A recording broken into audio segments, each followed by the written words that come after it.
Hola, sí, ¿se encuentra Héctor? ¡Calul! Hola, te estuvimos siguiendo. Tu compromiso con el grupo es espectacular. Héctor, Argentina te necesita. Esto es 1-1, Pablo. Hay que convocarlos a todos. Pensá en macro. Desde el viernes 23 de agosto, las calles Crisóstomo Álvarez y San Lorenzo cambiarán de sentido. Esto quiere decir que se modificará el tránsito del transporte público de pasajeros. ¿Por qué lo hacemos? En primer lugar, porque la calle San Lorenzo es más ancha que la calle Crisóstomo Álvarez. Esto permitirá agilizar el flujo vehicular en el sentido oeste-este. Además, la calle Crisóstomo se convertirá en la primera vía de escape en dirección al microcentro. ¿En qué nos beneficia? En que con esta medida contribuiremos a descomprimir el tránsito en el microcentro en horas pico para lograr más fluidez en las calles de la ciudad que queremos.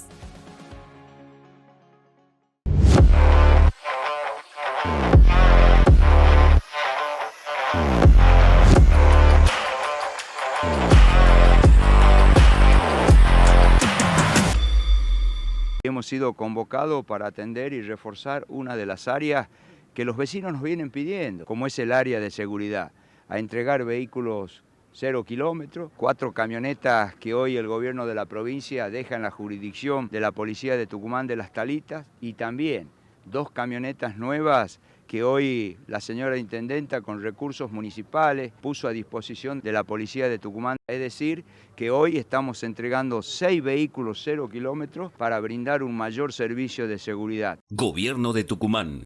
Osvaldo Jaldo, gobernador.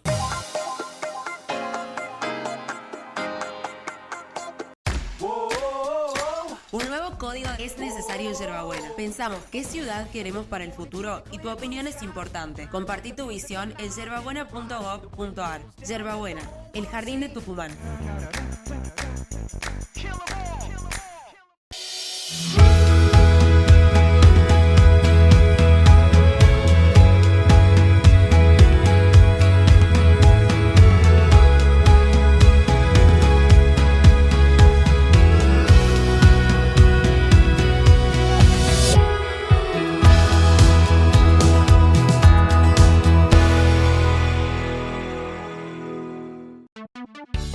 Esta semana, de nuevo, sí, tenés la chance fenomenal de ganarte 45.345.000 pesos con Tuki 10 y un seguro sale de 3.900.000 pesos con Tuki 10. Además, 10 premios por número de cartón de 250.000 pesos. Ya sabés, el pozo de esta semana, 45 millones. Tuki 10.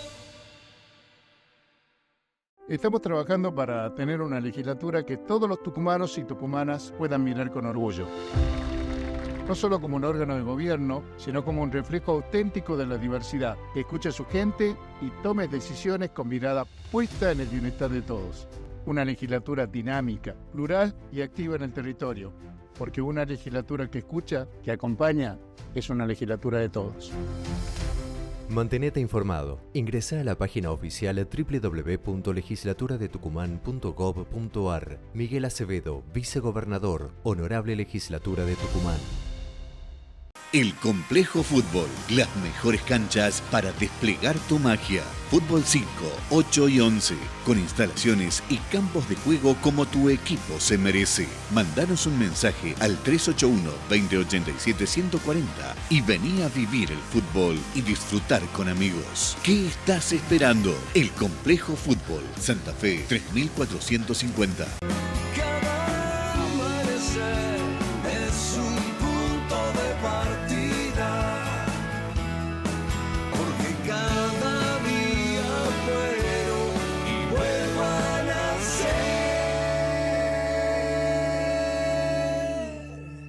Más gordo y estoy ojeroso.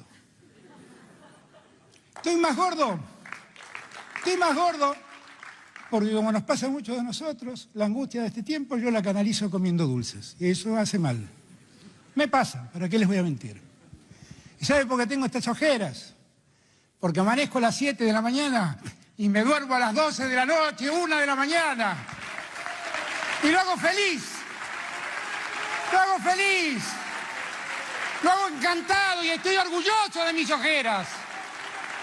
Las ojeras me las causó cuidar a mi pueblo. ¡Qué mayor orgullo! lo puedo tener. ¿Qué tal? ¿Cómo le va? Muy buenas noches. Bueno, Alberto Fernández está en situación de calle. ¿Por qué? Se quedó sin el peronismo, tuvo que renunciar, no está en la facultad, lo sacaron del club y lo echaron del grupo político regional. Vive en un departamento prestado donde, que se lo presta sospechosamente, generosamente Albistur, un peronista, publicista, que hace mucho dinero con el Estado. Alberto Fernández golpea con mucha fuerza y lo pone al límite de la extinción al kirchnerismo. Pero fíjense que Cristina está reaccionando y no se quiere quedar con ese destino. Por eso está proponiendo, está participando activamente para proponer al futuro presidente del justicialismo a nivel nacional, que el 17 de noviembre va a elegir al nuevo presidente del partido. ¿Y a quién propone? A Mansur. Bueno, y aquí hay un dato muy importante. ¿Cuáles son los elegidos de Cristina? Lo eligió a Boudou como su vicepresidente, lo eligió a Alberto como presidente y ahora elige a Mansur para que sea presidente del Partido Justicialista. ¿Hay un hilo conductor en esto? Sí. A los tres electos por Cristina, ninguno de ellos tienen un piso moral mínimo. Boudou fue condenado, Alberto va camino al cadalso y bueno, Mansur hasta ahora viene zafando. Bien. El Alberto gay, volvamos al hilo, golpea al peronismo, pero no lo golpea, no lo deja al límite de la muerte. Al peronismo ya lo proscribieron en la Argentina.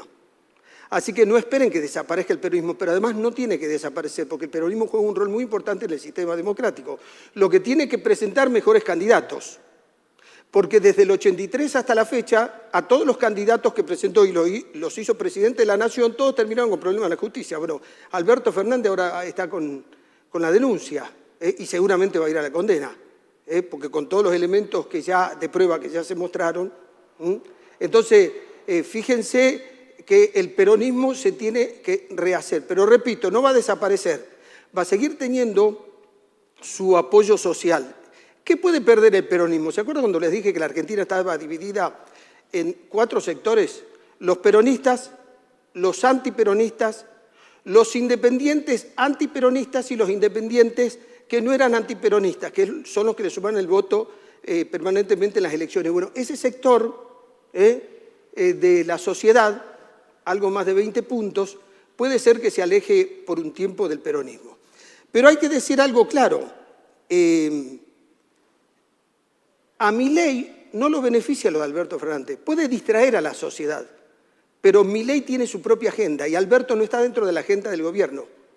Milei puede decir, fui exitoso con la inflación del 25%, con proyecciones de hiperinflación en diciembre, la baja al 4%. Fue exitoso en en ganar la calle. Fíjense que la calle está más tranquila. Nadie le disputa la calle al gobierno, o quienes le disputan es con cierto límite. Y en lo otro que triunfó el gobierno es sacar a los intermediarios de los planes sociales y terminar con ese negocio espantoso. Ahora, Milei tiene una agenda complicada. Pobreza, estamos frente a una tragedia social. Desocupación, tiene que sacar el cepo, tiene que traer inversiones y tiene que hacer crecer una economía que está en una recesión. Bueno, Espotorno, que es uno de los economistas más respetados, fue asesor de Milei y finalmente dejó de serlo por algunas disidencias. Pertenece a la consultora de Orlando Ferreres, muy respetada. Él dijo, según nuestros datos, la economía dejó de caer. Y el salario se está recuperando. ¿Qué le pasó al salario? ¿Por qué no vemos que se está recuperando? Porque justo se recupera por encima de la inflación cuando vienen aumentos de los servicios, luz, gas y combustible. Entonces, y prepagas. Eso absorbió el crecimiento que tuvieron los salarios. Por eso no lo estamos viendo. Y uno puede decir que, bueno, es difícil dudar de los datos que tiene Espotorno porque, repito, es un economista muy serio. Y Orlando Ferreres también, con su consultora. Bueno, estos son los temas que tiene pendientes. Esto del aumento de los servicios, por eso esta noche va a estar un gerente de EDET. Vamos a hablar del brutal aumento que tuvo la luz. le vamos a preguntar qué sector se beneficia, porque el sistema eléctrico está dividido en 3 sectores: los que generan, los que transportan, los que distribuyen, que se den. Pero además, este no es el último aumento. Así que estos van a ser los temas de esta noche. Volvamos a Alberto Fernández, volvamos al Alberto gay. Bien, primero, lo que nos vamos a preguntar esta noche es por qué Alberto Fernández, siendo abogado, no se representó el delito que estaba cometiendo y las consecuencias jurídicas que esto tiene. Nos vamos a preguntar esta noche por qué le ganaron sus pasiones. ¿No había nadie al lado que le diga, hay que manejar las pasiones? El autodominio. Vamos a hablar de por qué tenía anulado su razonamiento. Porque Alberto Fernández juró sobre los santos evangelios no solo cumplir la Constitución, sino hacer cumplir la Constitución. Por lo tanto, asumió la mayor responsabilidad que no puede asumir más que uno solo en la democracia, que es el presidente de la Nación. Y debe haberse imaginado cuál era su responsabilidad. Entonces, cuando la denuncia a Fabiola Yáñez, porque dice que da a conocer algo de la vida privada de él, hay que decirle a Alberto Fernández que alguien cuando es presidente ya no tiene vida privada, por lo menos hasta que dura su mandato. ¿Saben por qué? Porque todo lo que hace un presidente tiene que guardar la juridicidad que marcan las leyes y el buen comportamiento. No hay actos privados para cuando uno es presidente, porque cuando la primera dama está embarazada es una cuestión de Estado y es una información de Estado. Cuando un hijo de un presidente sufre un percance es una información de Estado. Hay comunicados oficiales. ¿Se dan cuenta que no hay vida privada? Porque mientras uno jure ser presidente de la Nación y diga, yo voy a cumplir la Constitución y voy a hacer que la cumplan, está asumiendo una responsabilidad sublime y debe saber cuáles son las consecuencias. Bueno, de todos estos temas vamos a hablar esta noche, y Álvaro Aurane va a hablar sobre esta reforma política que se está pensando a nivel nacional. El gobierno no tiene los votos suficientes para eliminar las PASO y es una buena noticia. La otra buena noticia está pensando en la boleta única, en el financiamiento de los partidos políticos. En Tucumán, como si fuera un espejo, también estamos en un proceso político que a veces tiene más entusiasmo, a veces menos entusiasmo, a veces acelera un poco, a veces se frena, para reformar la Constitución de la provincia, donde queremos ver qué van a decidir los políticos con los acoples. Ahí van a estar participando varios, todas las instituciones que sean invitadas por el gobierno, y tenemos que pensar en las circunscripciones electorales. Hay 3, hay quienes proponen que sean más. Bueno, sobre esto va a hablar Álvaro Aurane esta noche. Les propongo, después de los auspicios, escuchar a nuestros invitados. Auspician a Pedro García en Punto de Partida. Universidad del Norte Santo Tomás de Aquino. Excelencia en educación. Hotel Hilton Garden Inn. Un lugar para gustos exquisitos. Buen servicio y atención personalizada. Sol San Javier Spa Eco Resort. Viva un fin de semana de la mejor manera. Grupo Macro. Su banco cerca siempre. Punto de Partida. Programa ganador del premio FUNTV. Fabiana Lavaque, muchas gracias por visitarnos en el programa. Gracias a vos, Pedro.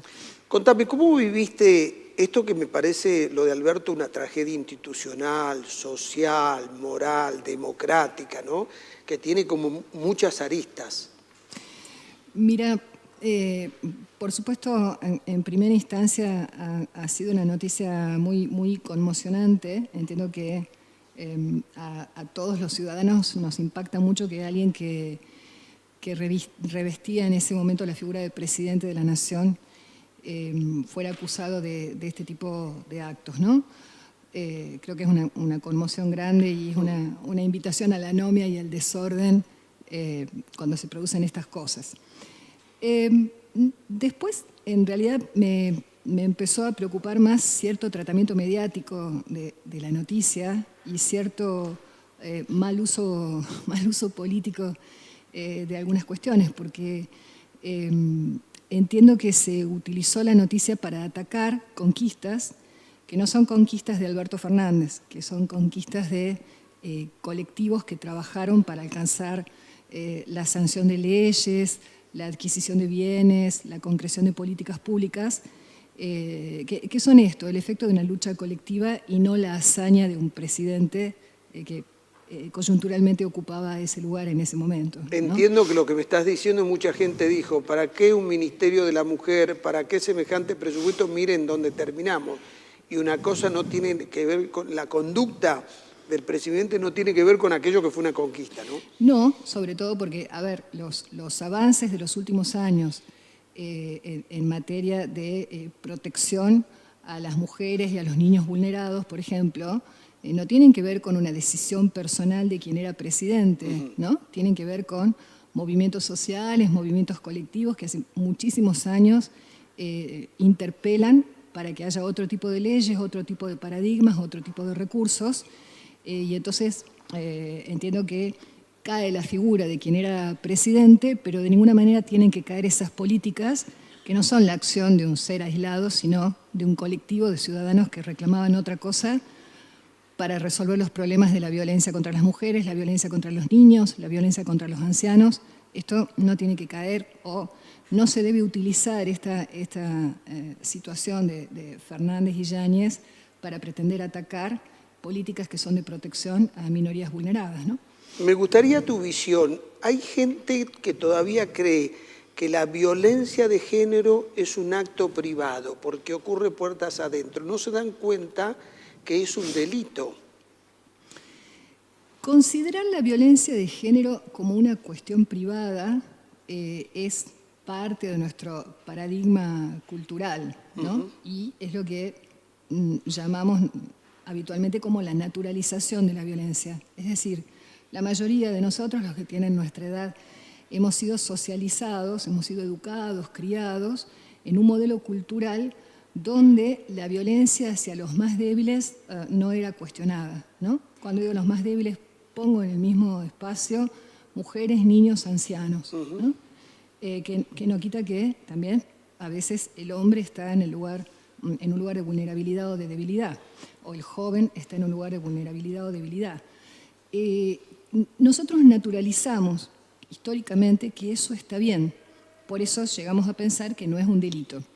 Cuando nos confrontamos con que sí lo es, porque la violencia no se justifica, bueno, tratamos de defendernos diciendo, pero es algo puertas adentro, o empezamos con atenuaciones. Esas atenuaciones generalmente van contra la víctima, será verdad lo que dice, algo habrá hecho, y luego también atenuaciones que pretenden justificar en ciertas características del agresor, ¿no? Como, bueno, no es un mal tipo pero se enojó, o no es una mala mujer pero pierde la paciencia con los hijos.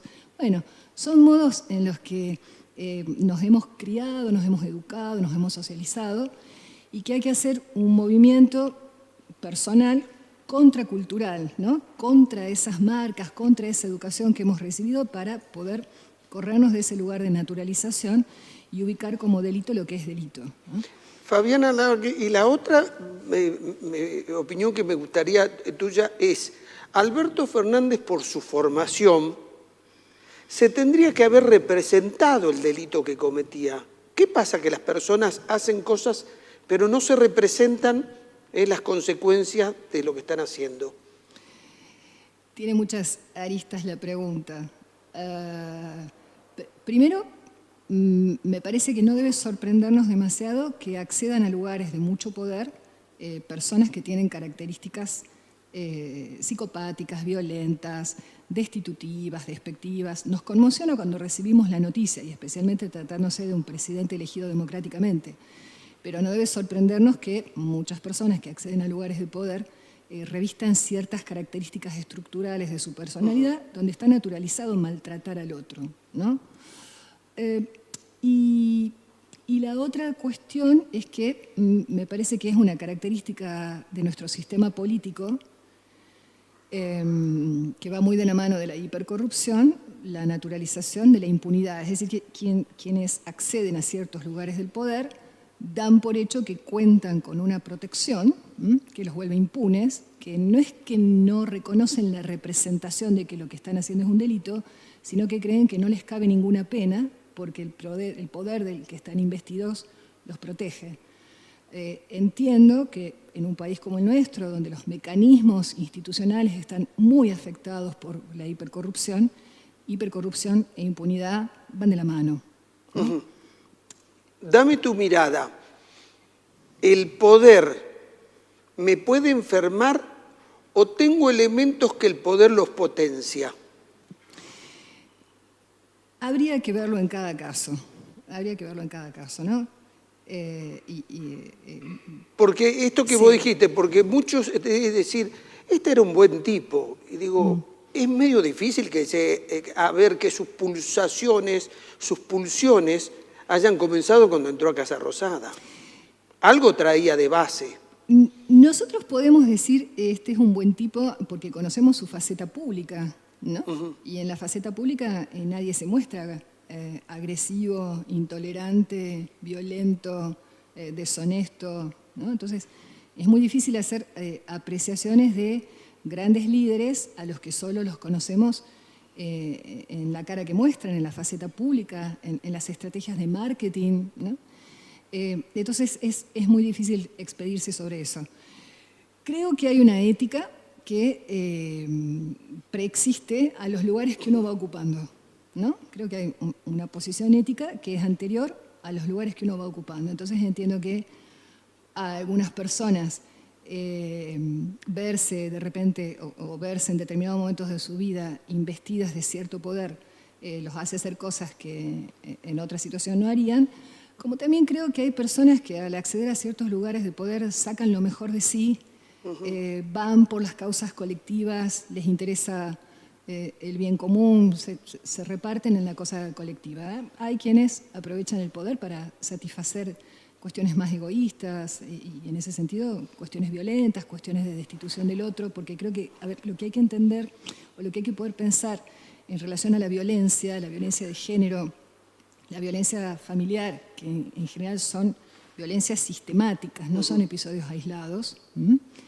en muchas situaciones, y es lo más difícil, y también lo más difícil de comprender, hay una satisfacción en reducir al otro a un lugar de objeto, en quitarle la palabra, en lastimar el cuerpo, en privarlo de la libertad, en hacerlo sentir mal. Hay una satisfacción psicopático-perversa, según la psicopatología, ¿no? Eso es muy difícil de entender para quienes no experimentamos ese tipo de satisfacción. Bien. Fabiana Lavaque, la última pregunta. Me gustaría que me digas ¿cuál crees vos que debe ser la enseñanza que nos debe dejar esta tragedia? Porque comenzaste diciendo esto puede dispersar una conciencia de laxitud. Esa es una preocupación real.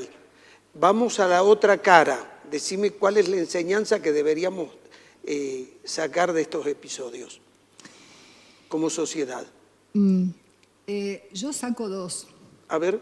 Primero que las causas son más importantes que los sujetos, ¿no? Es decir, que acá no se trata de la persona del agresor, se trata de aquello que durante su gestión haya hecho de bueno, que eso tiene que sostenerse porque no es una acción individual del agresor en este caso, sino, insisto, de búsquedas y de luchas y de interpelaciones colectivas. Esa es una, ¿no?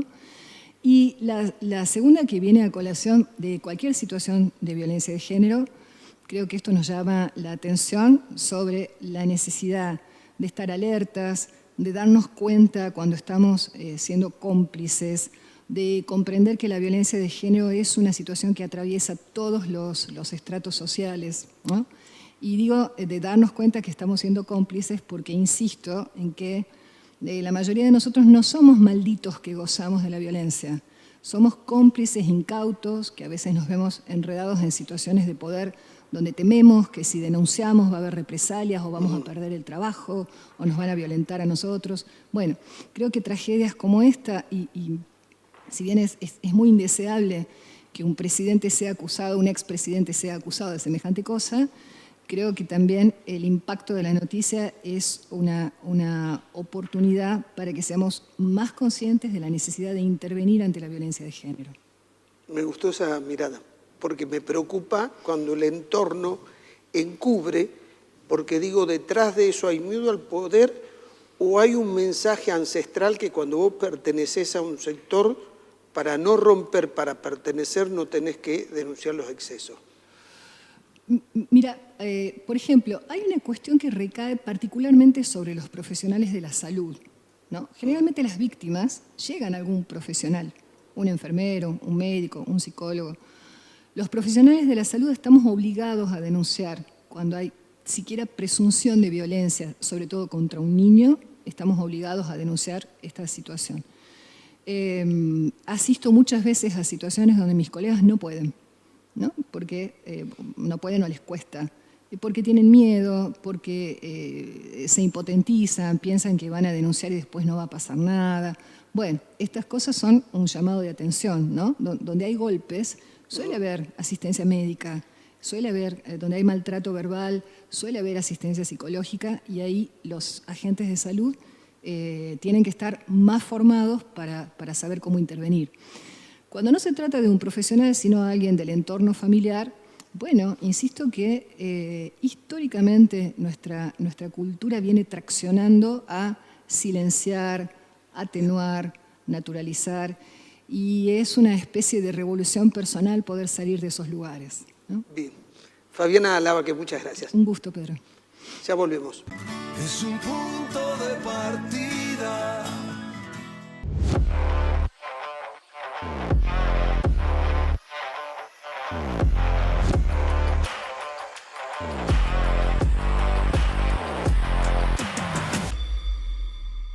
Se extendió el plazo de inscripción al RACE.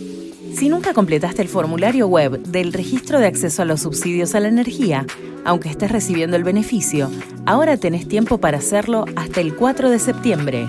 Podés gestionarlo directamente con el Gobierno Nacional y verificar tu situación en www.argentina.gov.ar/subsidios. EDET, comprometidos con nuestra provincia.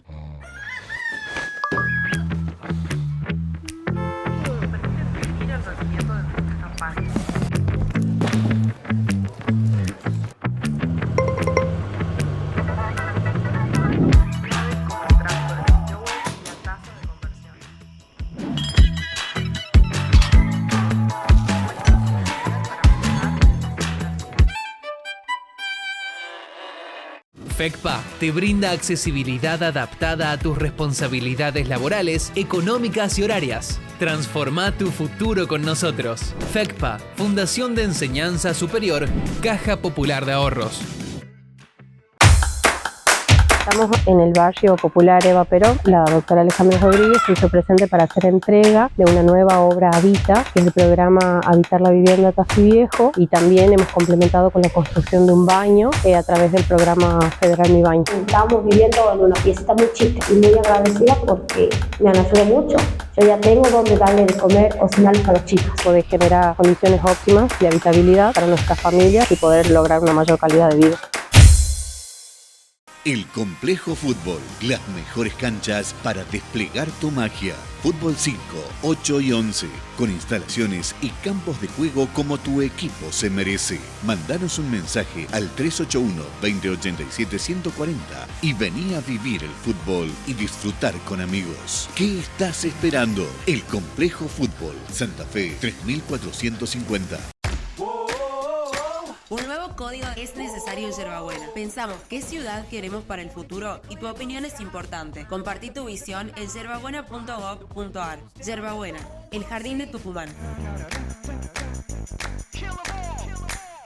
¿Sabías que un pequeño inicio de fuego puede alcanzar plantaciones de cultivos y causar grandes incendios? Por eso, no quemes la basura de tu casa, no tires fósforos ni colillas de cigarrillos, no quemes campos ni pastizales. Es ilegal y no beneficia a nadie. Denuncia llamando al 103 de Defensa Civil. Gobierno de Tucumán. Osvaldo Jaldo, gobernador. Hola, sí, ¿se encuentra Héctor? ¡Calul! Hola. Te estuvimos siguiendo. Tu compromiso con el grupo es espectacular. Héctor, Argentina te necesita. Esto es 1 a 1, Pablo. Hay que convocarlos a todos. Pensá en macro. Esta semana, de nuevo, sí, tenés la chance fenomenal de ganarte 45.345.000 pesos con Tuki 10 y un seguro sale de 3.900.000 pesos. con Tuki 10. Además, 10 premios por número de cartón de 250.000 pesos. Ya sabes, el pozo de esta semana, 45 millones. Tuki 10 es un punto de partida. Bueno, lo había adelantado, está con nosotros Luis Alfredo López, gerente general adjunto de EDET. Muchas gracias. Buenas tardes, Pedro. Gracias a usted. Un gusto estar aquí. La gente se pregunta a qué se debe semejante aumento de la luz. ¿A qué sector corresponde? Bueno, es un buen punto y la verdad es que lo que está percibiendo la gente en sus facturas se debe al incremento dispuesto por el Gobierno de la Nación. En lo que refiere, nosotros en la jerga le llamamos abastecimiento, que se refiere a generación y transporte. Esto no tiene nada que ver con el valor agregado de distribución, que es lo que de alguna manera permite obtener los ingresos a EDET a los efectos de invertir, pagar el personal, etcétera, digamos. Entonces, esto se debe al incremento de los costos de abastecimiento y la quita de subsidios dispuestos por el Gobierno de la Nación en el mes de junio. Entonces, como eso entró a regir más o menos los primeros días de junio, la gente, por el consumo del mes de junio, está percibiendo estos sensibles incrementos que dispuso el Gobierno de la Nación, más la quita de subsidios implementada por la Secretaría de Energía de la Nación. López, ¿esto significa que este aumento de la luz no va a las arcas de EDET, sino que va directamente, ustedes lo tienen que mandar a las distribuidoras y a las generadoras? Efectivamente, Pedro, exactamente es así. Nosotros percibimos de nuestros clientes esto que nos impone cobrar la Nación y que la provincia tampoco tiene muchas herramientas para disponer una medida en contrario, y se lo pasamos y le abonamos a Camesa. Porque la gente se imagina que el precio de la luz es solo de EDET, como si EDET fuera la que genera la energía y la que transporta. Exactamente. Lamentablemente nosotros somos el cartero. Claro. El cartero de esta noticia. Sabemos perfectamente cuál es la situación en general de la economía provincial y la problemática social que hay en Tucumán, pero bueno, lamentablemente esto es una medida dispuesta por el Gobierno de la Nación, y lo cierto es que inclusive por la envergadura de lo que significa esto, tampoco puede ser absorbido por EDET, porque digamos, a pesar de que nosotros percibimos, lo pasamos a los usuarios, el bolsillo es el único, con lo cual, si es que no percibimos esto de los usuarios y eventualmente pensáramos en absorberlo, significa que lo detraemos de las inversiones en distribución que son esenciales para pasar el próximo verano, que está a la vuelta de la esquina. Ahora, López, la mala noticia que todavía no vino el aumento que les corresponde a ustedes. Efectivamente, Pedro. Pero que no, me imagino que no va a ser un aumento tan grande como este. Estamos hablando del 200%. Exactamente. Justamente lo que es muy bueno el punto para transmitir, y es que, mire, nuestro último incremento tarifario data del septiembre del año 2023. Desde septiembre septiembre 2023. EDET no puede cobrar más de exactamente. Nuestros ingresos estaban congelados a esa fecha. Entonces, casi un año posterior, el ente regulador emitió una resolución luego del procedimiento de consulta dispuesto en la regulación local, dispuso un incremento promedio del 36% en la tarifa. Es el aumento que se viene. Exactamente. Luego, con los consumos a partir del 1 de agosto de este año, ¿no? Bueno, 200 primero, ahora 36, 236%. Ahora, hay tarifa social que puso la Nación y hay otra que puso la provincia. ¿Cómo funciona eso? Muy bien. ¿Quiénes son los beneficiarios? ¿Y cómo hago yo para poder ver si me corresponde la tarifa social? Buenísimo, digamos. La verdad es que, vamos a pasar si me permite, algunos tips. Por favor, que los usuarios verifiquen su condición frente a la segmentación dispuesta por el Gobierno de la Nación en la página argentina.gov.ar, subsidios. ¿Está? Argentina.gov.ar, subsidio, ¿y qué tengo que poner? ¿Mi número de servicio? Con el DNI. Con el DNI. Con el DNI, el servicio, la página lo va inmediatamente, es bastante amigable, y va pasando los pasos de la información que requiere el Gobierno de la Nación, y ahí, de alguna manera, tramita, y posteriormente, a través de un cruce de base de datos que hace la Nación, lo segmenta, lo categoriza en uno de los 3 segmentos que dispuso el Gobierno Nacional. Entonces, y los segmentos, recordemos, son altos ingresos, medios ingresos, ingresos medios e ingresos bajos. ¿Está? Ahora, ¿qué se modificó respecto de esta situación frente al régimen anterior que la administración anterior había dispuesto? Bueno, a partir del mes de junio, la Secretaría de Energía de la Nación bajó los umbrales de energía subsidiada. ¿Está? Entonces, ¿para quién es la energía subsidiada? Para los ingresos medios. Bueno, tanto ingresos medios como ingresos bajos tenían, sobre todo ingresos bajos, tenían sin límite la energía subsidiada. Actualmente es para los ingresos bajos de 350 kWh mensuales, mientras que para los ingresos medios 250 kWh mensuales. Sí. Ahora, esto es muy técnico para la gente. ¿Cómo sabe la gente en qué segmento está? Metiéndose en la página. Metiéndose en la página. Bien. Verifica... La página me califica solo de acuerdo al consumo. Exactamente. Hace un cruzamiento de datos frente a la gente que vive en este domicilio y lo categoriza como ingresos bajos, ingresos medios o sin subsidio, que es ingreso alto. López, yo logro de pronto la tarifa social nacional. ¿Es acumulativa con la tarifa social provincial o ahí en la tarifa social provincial están los que no están contemplados en esta? No, es acumulativa. Ah, es acumulativa. Entonces, o sea que puedo recibir los dos beneficios. Exactamente, exactamente. Y así está esa información que disponemos nosotros, digamos, de los 518.000 usuarios residenciales que tiene la distribuidora, 370.000 están categorizados como N2, es decir, bajo ingreso. ¿Está? De los 370.000, 373.000, para ser exacto en la última base de datos que se nos compartió a nosotros, 373.000 gozan de la ayuda esta dispuesta por el Gobierno Nacional, de los cuales 170.000, además, gozan de la tarifa social eléctrica provincial, que significa, para estos usuarios, significa el 50% de lo que percibe DET por lo dispuesto por el Gobierno de la provincia. ¿Ya? López, ¿qué porcentaje se sigue subsidiando de la tarifa? ¿O ya se eliminó todo subsidio? Es un buen punto.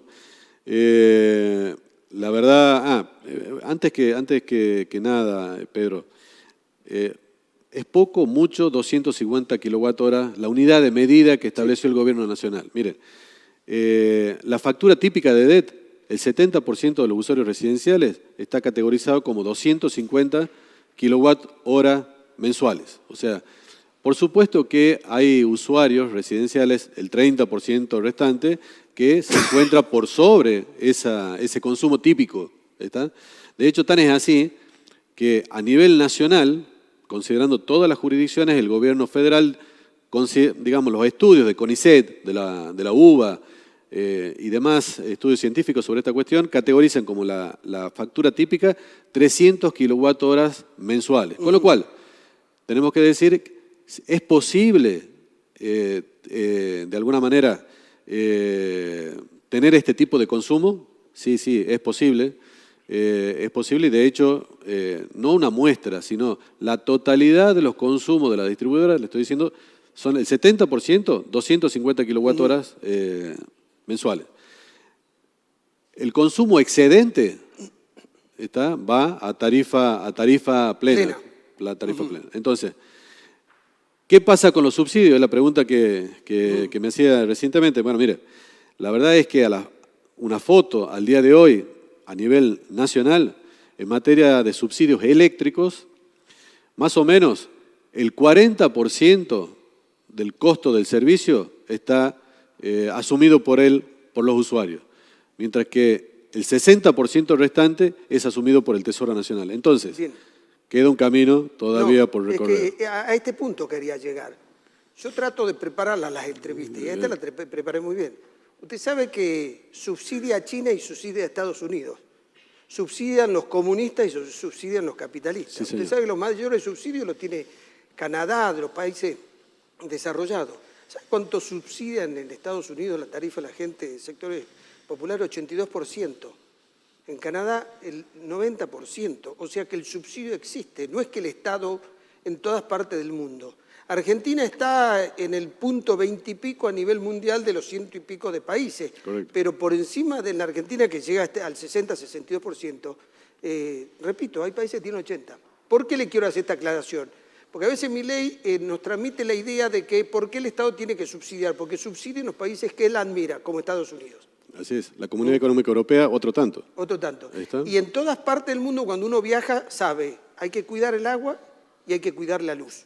Nadie hace un uso como hacemos nosotros todavía. Nosotros todavía tenemos unos privilegios que no sabemos que en el primer mundo, gente con ingresos de 3.000, 4.000 euros en Europa o dólares en Estados Unidos, cuidan la luz.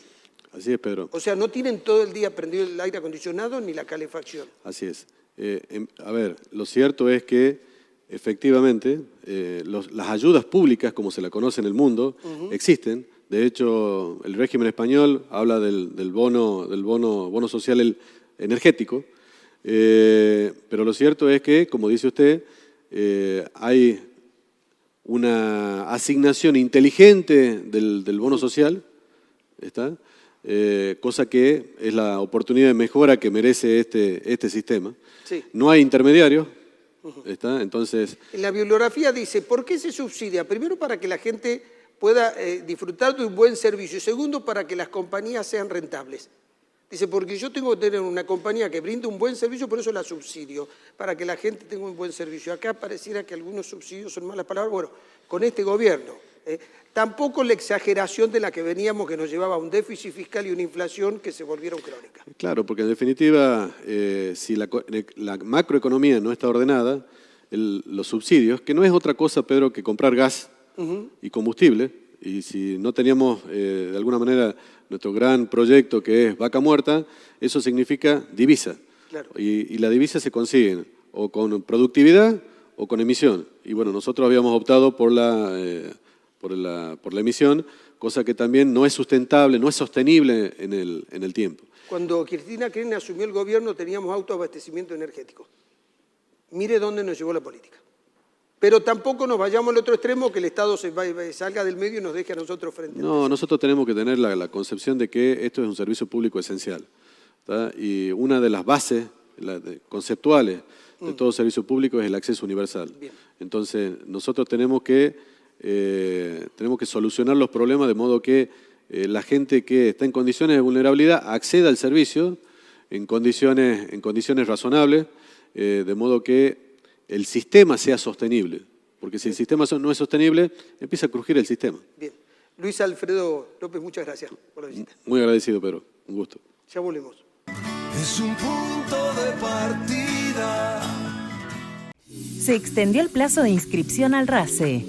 Si nunca completaste el formulario web del Registro de Acceso a los Subsidios a la Energía, aunque estés recibiendo el beneficio, ahora tenés tiempo para hacerlo hasta el 4 de septiembre. Podés gestionarlo directamente con el Gobierno Nacional y verificar tu situación en www.argentina.gov.ar/subsidios. EDET, comprometidos con nuestra provincia. ¿Sabías que un pequeño inicio de fuego puede alcanzar plantaciones de cultivos y causar grandes incendios? Por eso, no quemes la basura de tu casa, no tires fósforos ni colillas de cigarrillos, no quemes campos ni pastizales. Es ilegal y no beneficia a nadie. Denuncia llamando al 103 de Defensa Civil. Gobierno de Tucumán. Osvaldo Jaldo, gobernador.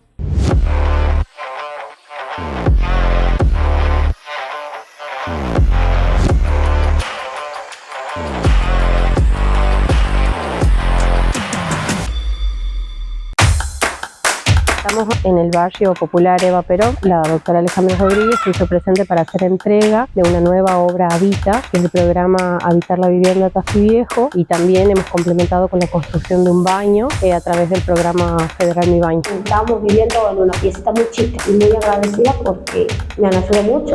Yo ya tengo donde darle de comer o cenarles a los chicos. Poder generar condiciones óptimas de habitabilidad para nuestras familias y poder lograr una mayor calidad de vida.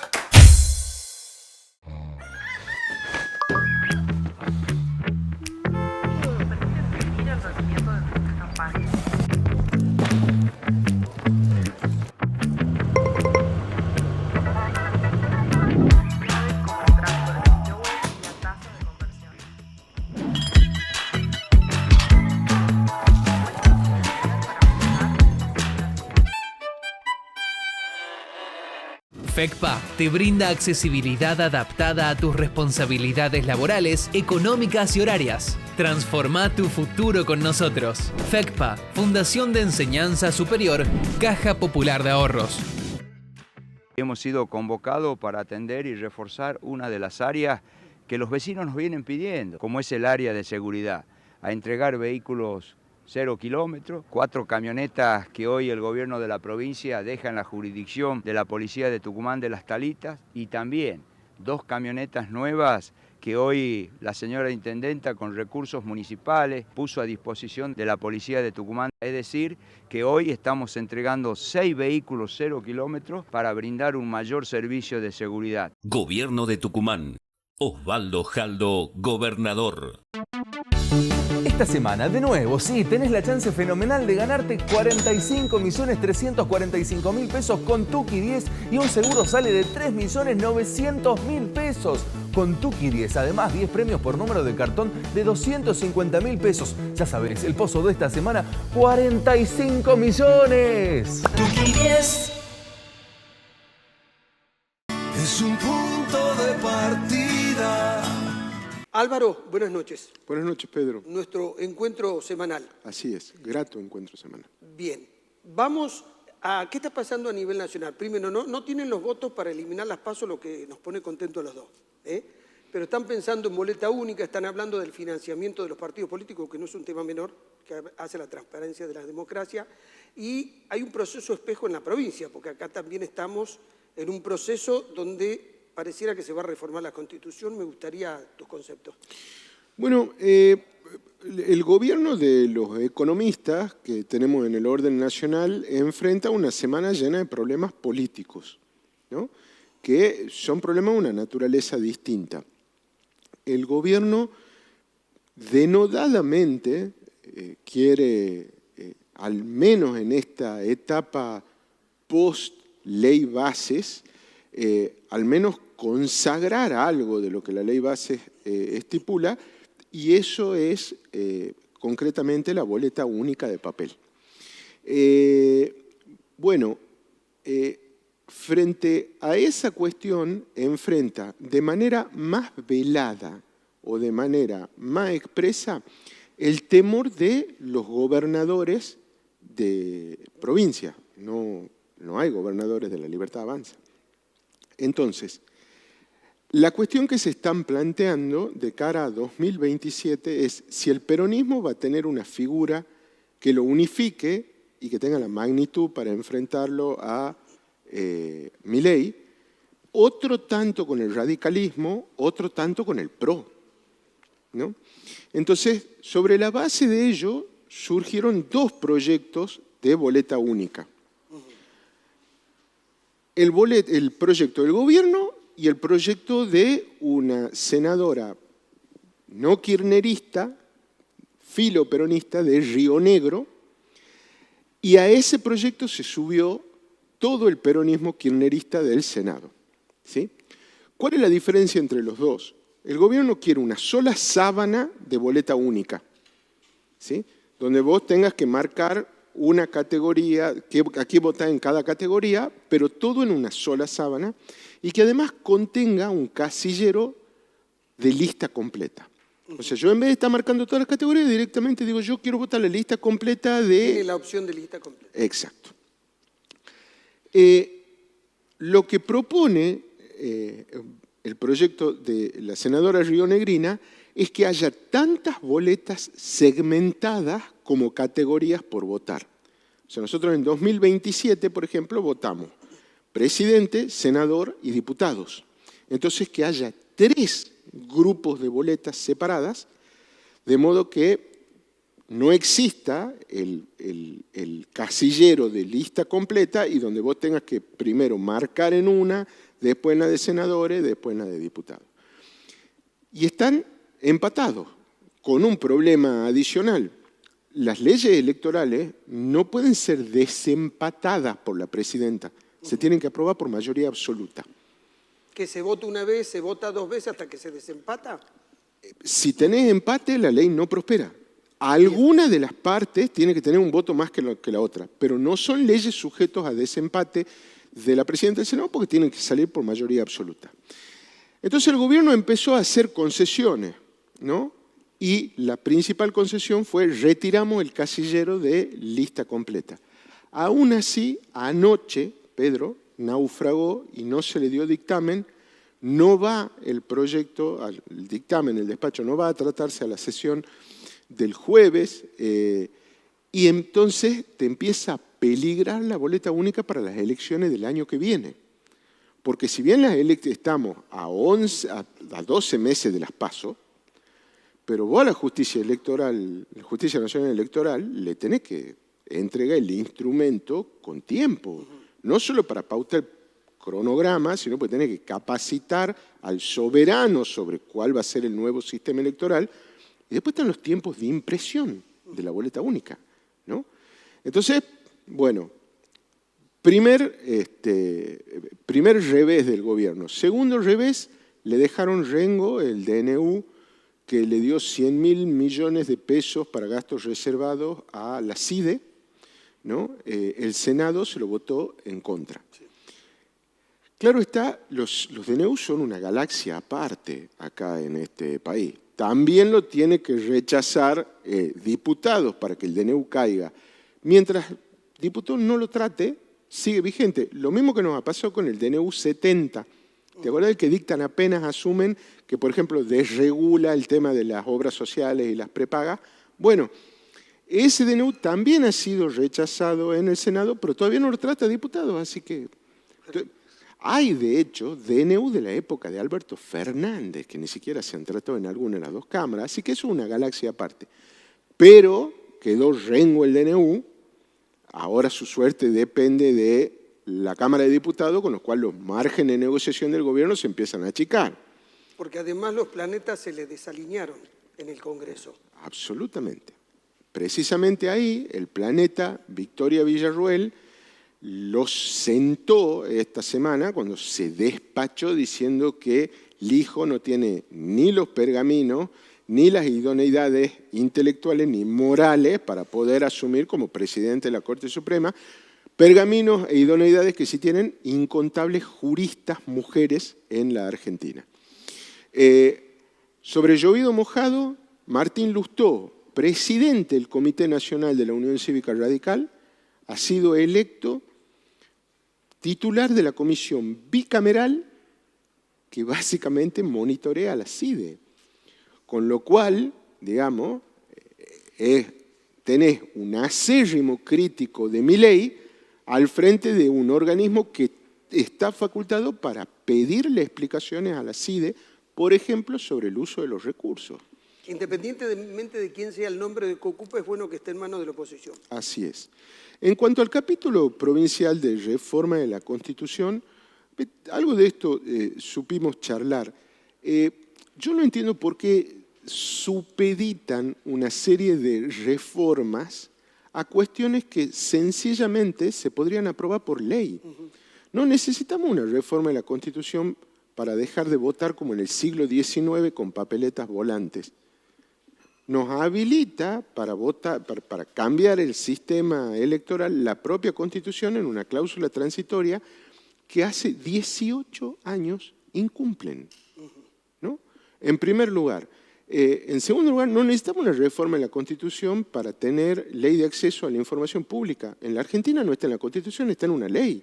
Si Tucumán adhiere a esa ley, tan simple como artículo primero, adhiérase a la Ley Nacional de Acceso a la Información Pública, artículo 2, de forma, se vota y se aprueba. No necesita mucho más trámite, digamos, ¿no?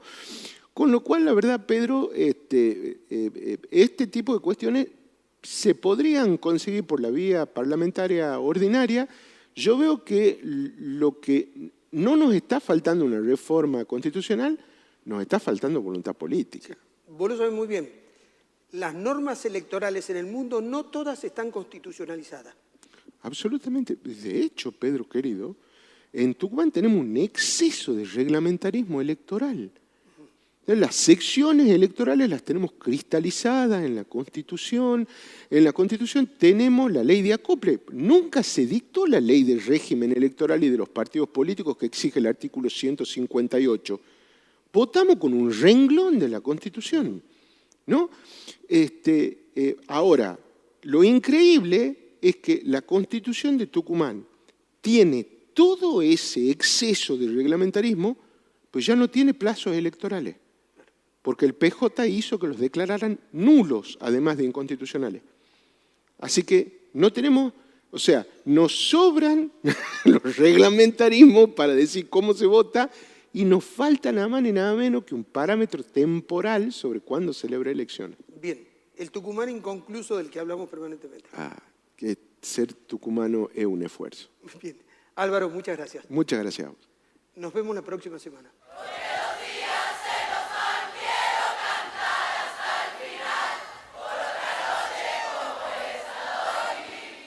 Por otra noche como esta, no doy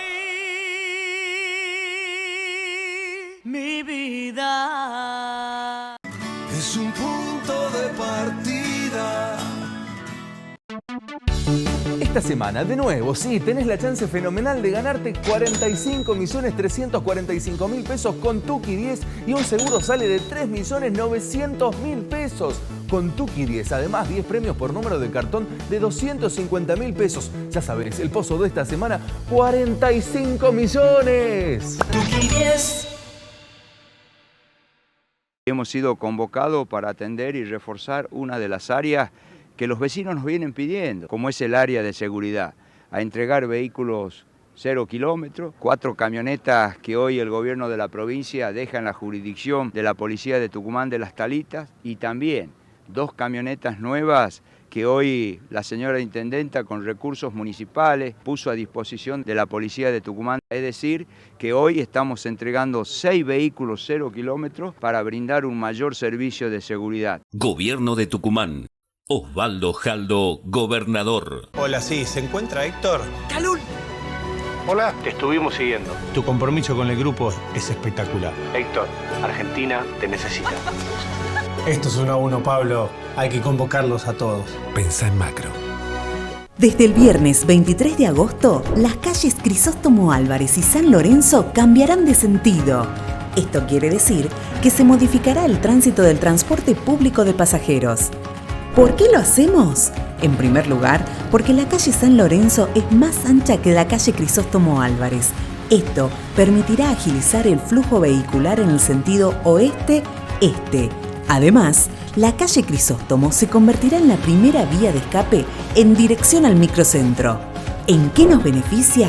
En que con esta medida contribuiremos a descomprimir el tránsito en el microcentro en horas pico para lograr más fluidez en las calles de la ciudad que queremos.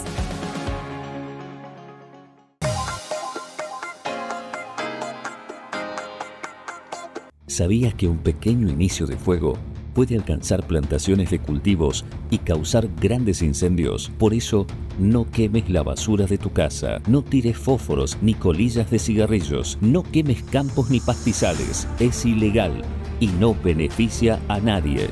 Denuncia llamando al 103 de Defensa Civil. Gobierno de Tucumán. Osvaldo Jaldo, gobernador.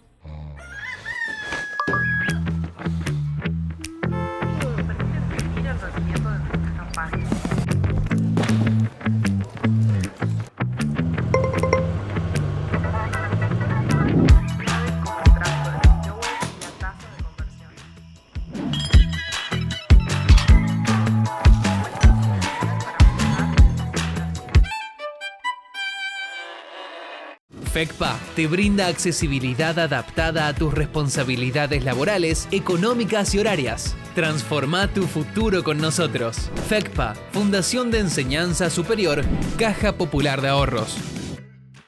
Estamos trabajando para tener una legislatura que todos los tucumanos y tucumanas puedan mirar con orgullo. No solo como un órgano de gobierno, sino como un reflejo auténtico de la diversidad, que escuche a su gente y tome decisiones con mirada puesta en el bienestar de todos. Una legislatura dinámica, plural y activa en el territorio, porque una legislatura que escucha, que acompaña es una legislatura de todos. Mantenete informado. Ingresá a la página oficial www.legislaturadetucumán.gov.ar. Miguel Acevedo, vicegobernador, Honorable Legislatura de Tucumán.